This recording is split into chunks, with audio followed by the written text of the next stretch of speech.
হ্যাঁ শেষ তাহলে হয়ে গেছে মনে হয়। হাদিস সম্ভার 1292 নম্বর হাদিসের মধ্যে বর্ণিত হয়েছে, রাসূল সাল্লাল্লাহু আলাইহি ওয়াসাল্লাম বলেছেন, মান গাসসালা মাইতান ফাকাতামা আলাই, যদি কোনো ব্যক্তি মাইয়েতকে গোসল দেয়, মাইয়েত মানুষ মরে গেছে, কোনো লাশকে যদি গোসল দেয়, ফাকাতামা আলাই, এবং লাশের মধ্যে যদি কোনো ত্রুটি বিকৃতি থাকে এগুলো যদি গোপন রাখতে পারেন।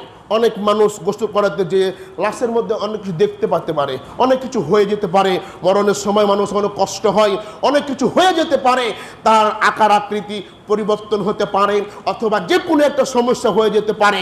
যে ব্যক্তি গোসল দিল, গোসল দেওয়ার পরে যদি লাশের ত্রুটি বিচ্যুতিগুলো যদি গোপন রাখতে পারে, আল্লাহ নবী বলছেন গফারাল্লাহু লাহু 40 মাররা, আল্লাহ পাক ওই ব্যক্তিকে 40 বার ক্ষমা করবেন।